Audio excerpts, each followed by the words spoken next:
I'm excited to hear this, Ryan Hollins. Man, this was all about the Clippers. You got people like Nick Wright. They're talking about, oh, the Clippers, they're not looking good. They're faltering at the wrong moments. They are finally getting consistent minutes, healthy players on roster. Reggie Jackson looked good last night. Marcus Morris looked good. Kawhi Leonard was in rhythm. They showed you why the Clippers are a headache and a well-oiled machine. And I've been in the locker room with Doc Rivers. The one thing that's special about Doc in a situation where you see the Rockets, everybody goes, well, let's go smaller, let's go bigger, let's post up our center 5 times in a row.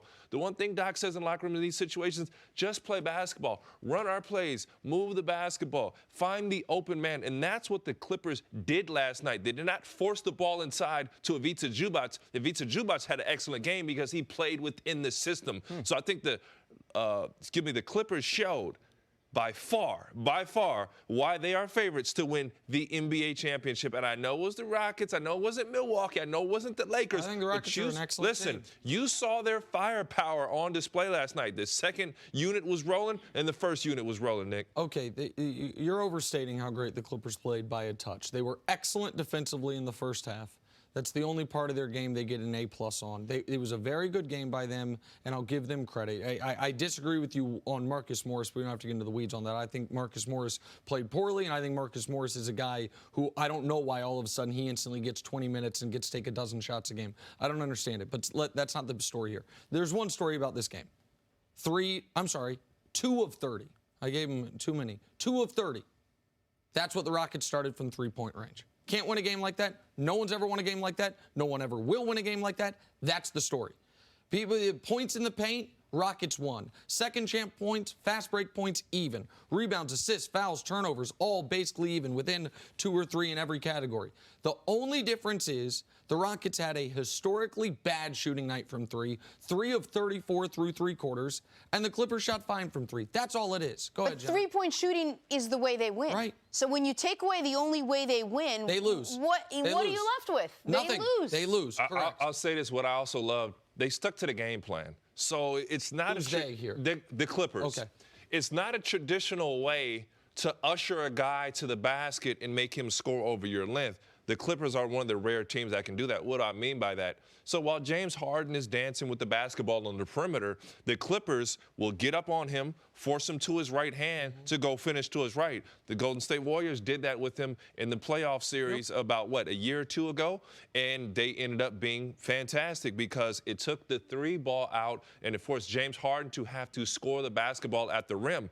Now, the Clippers, why they're special, they have the length to do it. You have Marcus Morris guarding James Harden, and it's not Kawhi Leonard. It's not Paul George. It's not Patrick Beverley. This is another defender with length who can score the basketball that you give an opportunity to get out and defend. So that's what impresses me. Game plan discipline last night, Nick. Yeah, I got it, but a lot of these are shots they just usually make. I mean, Wild's like, some of these are well defended, and some of these are misses. Ryan, I'm going to tell you a story. I was working in Bristol, and I was the creative guy in Bristol, so I would get invited to creative meetings. And they said, Wilds, do you want to go to a Google Glass meeting? I was like, oh, Google Glass, yeah. I started watching all the YouTube clips. I'm like, this looks innovative. This looks like the future. This looks like it defies all conventional wisdom. And then the guys from Google came in wearing these insane-looking glasses. And you know what I said? This is not going to work. Last night, when the Clippers were routing the Rockets, I was like, this is not going to work. Small ball, you mean? Small ball, the whole experiment, while looking cool and innovative and analytical, it's just not going to work. And I understand the analogy, and you might be right. But I also think we're going to look back in 15 years and say, oh, Google Glass was ahead of its time. That's fair. That's good. It was. That they were on to something. Because at some point, we are going to be watching everything through our eyes. We're already watching through our eyes. You understand what I mean?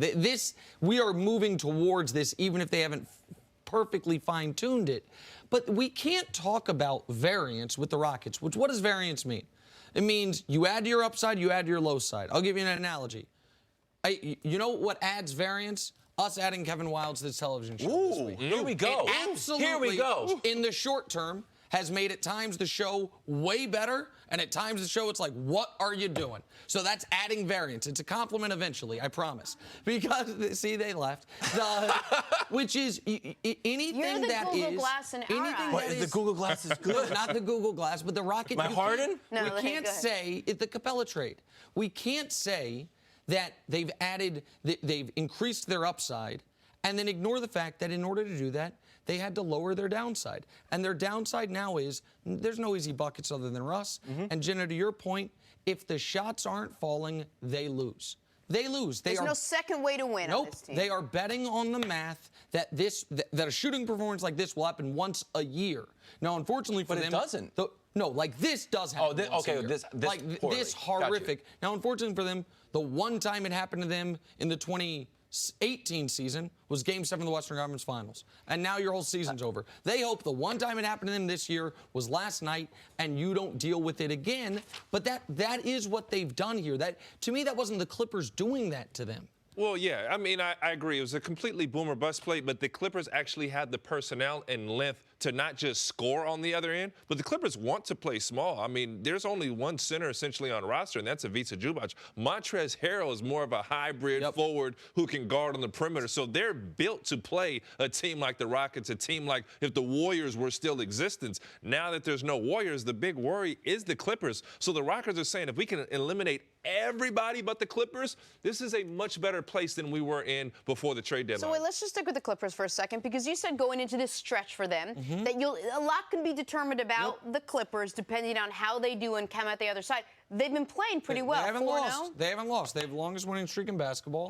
They are, I think the stat is now they're 10-0 when they have no player listed on the injury report, including some good wins. And listen, at no point have I said the Clippers are a bad basketball team. I obviously think they're a good basketball team. Do I think they're the championship favorites? Of course not. Do I think they're the best team in Los Angeles? Absolutely not. Do I trust the Rockets' math of we are going to rely on the three more than the Clippers' math of we have a mid-range god? I actually do.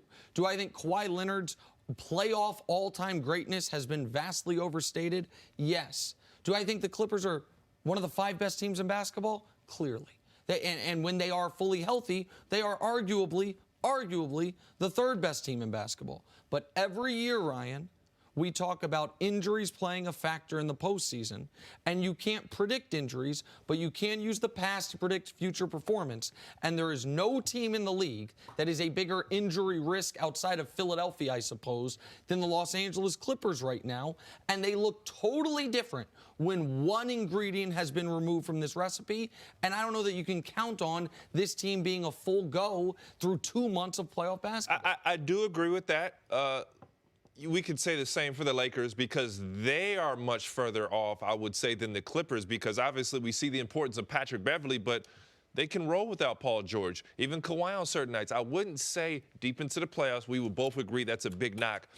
What's funny with me, and I got to ask you this, you see this big edge of the Lakers over the Clippers being Anthony Davis, not LeBron James. That's not a cause for concern for you? Or you're hoping with injuries potentially happen? No, I'm not hoping for injuries. What's this big edge that you say that the Lakers are better than the Clippers in the postseason, which you would trust? Well, you've got the greatest postseason performer ever in LeBron James. That's helpful. You have a guy who has never been, aside from the Mavericks series, stopped in a playoff series, and he's only been slowed by teams with a rim protector. What the Clippers Kawhi Leonard didn't slow him down? No, he averaged 20. The year Kawhi won Finals MVP, LeBron averaged 28 a game on 57% shooting and 50% from 3. Seems pretty good, but They didn't slow him down? Okay. No, he didn't. So he just got Finals MVP for no reason? Yeah. Just for no reason? He scored 9 points in Game 1, 9 points in Game 2, averaged 14.5 for the So series. you're not looking at Finals the intangibles of the impact. That's ridiculous. That's ridiculous. He was so so clearly great. it was his He was defense. so great on defense. The guy who was guarding averaged 28 on 57. So he got it by accident. Hold on. Okay, on accident. He got it by default. But we're talking about the Spurs one, not the Raptors one. But you can't just gloss over Anthony Davis. This is a top 6 player in basketball that they have no answer for. We'll see it on Sunday. We don't play out the post anymore. You don't win championships in the post or the mid-post. Since January 1. It's a spot-up 3. It's not off the bounce. Come on, Nick.